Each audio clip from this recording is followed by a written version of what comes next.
Assalamualaikum warahmatullahi wabarakatuh. Perkenalkan, kami dari kelompok 1 yang beranggotakan Nok Ayuni, Putri Adistiana Nurul Syamsiah, dan Siti Nur Azizah akan mempresentasikan film Protozoa. Sebelumnya, video ini dibuat guna untuk memenuhi tugas mata kuliah Zoologi Avertebrata dengan dosen pengampu Ibu Ilma Riksa Isfiani, MPD. Di sini, saya Putri Adistiana Nurul Syamsiah yang akan bertugas sebagai moderator dan pemateri pertama. Adapun beberapa topik yang akan kita bahas di dalam video ini, yang pertama definisi protozoa, kedua klasifikasi protozoa, ketiga habitat protozoa, dan yang terakhir peranan protozoa. Langsung saja ke pokok pembahasan pertama, yaitu definisi dari protozoa. Protozoa berasal dari kata protos yang berarti pertama dan zoa yang berarti hidup. Protozoa merupakan hewan mikroskopik yang terdapat pada semua lingkungan di mana kehidupan dapat terjadi. Adapun ciri-ciri yang dimiliki dari protozoa yaitu uniseluler atau termasuk ke dalam kategori hewan bersel 1, mempunyai ukuran mikroskopik 10 mikroskopik, tidak memiliki jaringan, dapat hidup di air laut, air tawar, serta di dalam tanah, bersifat heterotrof atau tidak dapat membuat makanan sendiri, dan dapat melakukan reproduksi seksual dengan cara generatif maupun aseksual dengan cara vegetatif. Bentuk morfologi protozoa diantaranya adalah protozoa memiliki banyak jenis, antara 25.000 hingga 60.000 spesies yang masih ada. Dinding sel selulosa pada protozoa kurang kuat. Protozoa berbentuk kapsul berkulit tebal dan metabolismenya rendah. Protozoa berbentuk kapsul berkulit tebal dan metabolismenya rendah. Protozoa juga menumpang dari satu inang ke inang lainnya dan hidup lebih lama di lingkungan yang kaya akan nutrien, kelembapan, dan oksigen. Protozoa mempunyai vakuola kontraktil yang dapat berperan sebagai pompa untuk mengeluarkan kelebihan air dari sel atau untuk mengatur tekanan osmosis. Pokok pembahasan selanjutnya yaitu klasifikasi dari protozoa akan dijelaskan oleh Nok Ayuni. Klasifikasi protozoa. Filum protozoa terdiri dari dua subfilum, yakni subfilum Plasmodroma yang alat geraknya berupa Pseudopodia atau dengan flagel, dan subfilum Chiliopora yang alat geraknya berupa cilia. Kemudian terbagi menjadi 4 kelas menurut bagaimana pergerakannya, yakni kelas yang pertama adalah kelas Sarcodina atau Sarcodines atau yang biasa dikenal dengan Rhizopoda. Hewan pada kelas ini biasanya bergerak dengan menggunakan badan semuanya atau Pseudopodium atau Pseudopodia. Yang termasuk dalam kelas ini adalah ordo Foraminifera dan Radiolaria, dan satu subordo yakni Heliozoa. Beberapa contoh dari Sarcodina adalah amuba yang memiliki bagian sitoplasma yang memanjang. Semua ordo Foraminifera mempunyai cangkang yang terdiri atas kitin atau kapur. Beberapa cangkang terbentuk dari gelatin dan silika, dan yang lainnya berasal dari bahan dari luar tubuh yang dijadikan menjadi satu. Foraminifera terdapat 2 tipe, yakni yang pertama yang tidak berlubang-lubang, yang hanya mempunyai lubang tunggal dan melalui lubang tersebut menjulur kaki semu, dan yang kedua adalah yang berlubang-lubang. Selanjutnya ada ordo Radiolaria.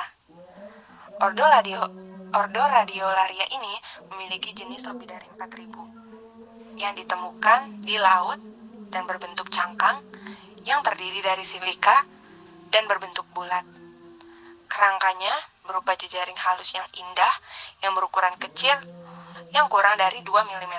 Akan tetapi, kadang ada yang berkelompok membentuk satu gumpalan yang lebarnya 2,54 cm. Kemudian ada kelas yang kedua, yaitu kelas Chiliopora, Chiliates atau Infusoria.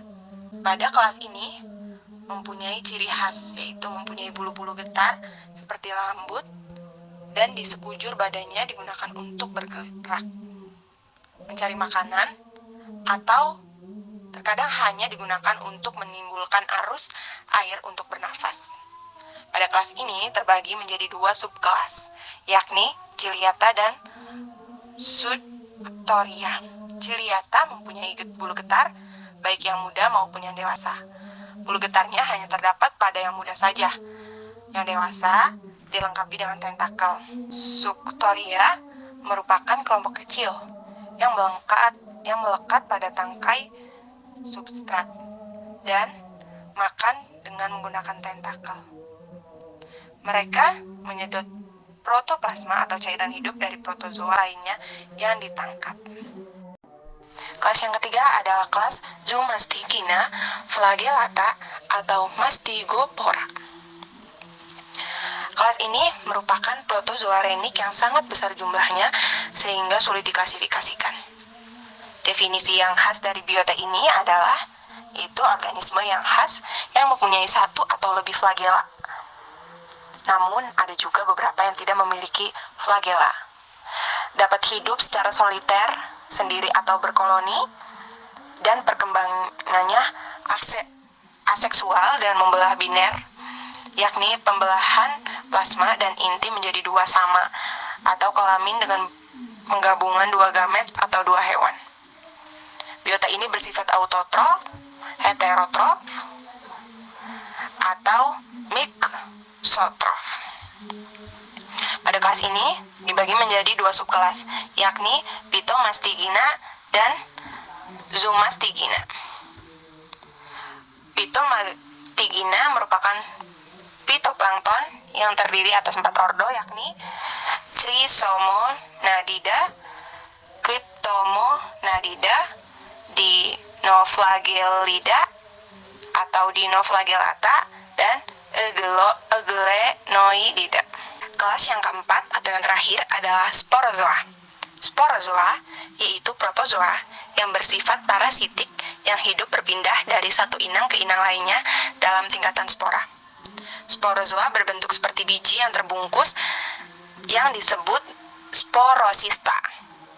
Sporozoa umumnya dapat menginfeksi inang pada kelompok hewan-hewan vertebrata, arthropoda, dan moluska. Sebagai contoh adalah Plasmodium dan Toxoplasma yang tidak mempunyai alat gerak dan sebagian merupakan spora yang membentuk parasit yang mempunyai transmisi di antara cairan di antara host spes, dan contoh Plasmodium yaitu Trypanosoma. Yang ketiga yaitu habitat protozoa. Protozoa hidup di air atau setidaknya di tempat yang basah. Mereka umumnya hidup bebas dan terdapat di lautan, lingkungan air tawar atau daratan. Beberapa spesies bersifat parasitik, hidup pada organisme inang.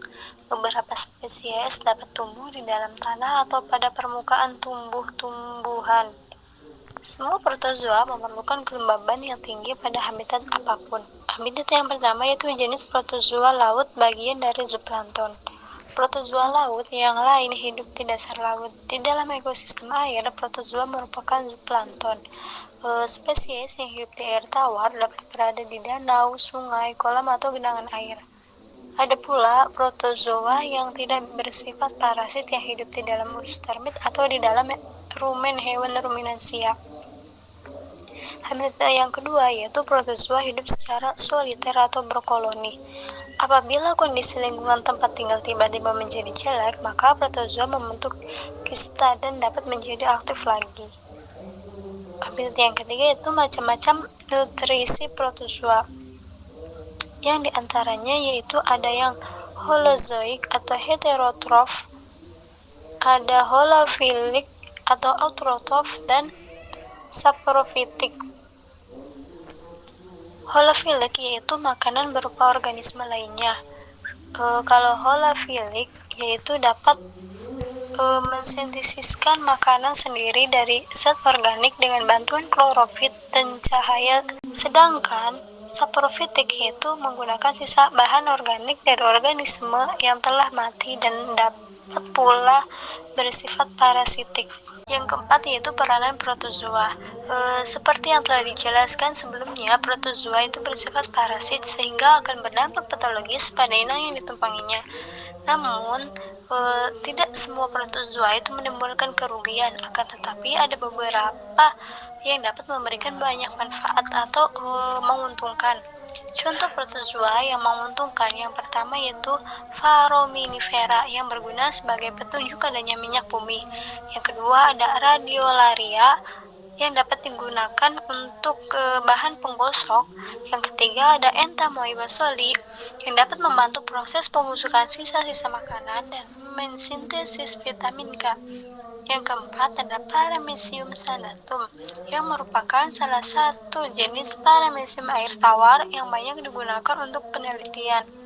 Selain itu, sebagian besar jenis paramecium dapat digunakan sebagai indikator air tawar yang tercemar. Yang kelima ada Trichomonas homini, hidup di dalam alat pencernaan tetapi tidak menjadi patogen. Yang keenam ada Didinium, predator pada ekosistem perairan. Perannya adalah untuk mengendalikan jumlah populasi paramecium di ekosistem akuatik. Selain protozoa yang menguntungkan, ada juga protozoa yang dapat merugikan. Yang pertama ada Entamoeba gingivalis yang merupakan rhizopoda parasit dalam tubuh manusia. Organisme ini dapat menyebabkan kerusakan gigi dan gusi. Yang kedua ada Entamoeba histolytica yang merupakan kelompok rhizopoda yang menyebabkan penyakit disentery. Yang ketiga ada Trypanosoma evansi yang dapat menyebabkan penyakit malas pada hewan ternak. Yang keempat ada Trichomonas vaginalis yang dapat menyebabkan penyakit pada alat kelamin wanita dan pada saluran kelamin pria. Dan contoh yang lain yang dapat merugikan adalah Trypanosoma cruzi yang menyebabkan penyakit Chagas atau anemia pada anak-anak.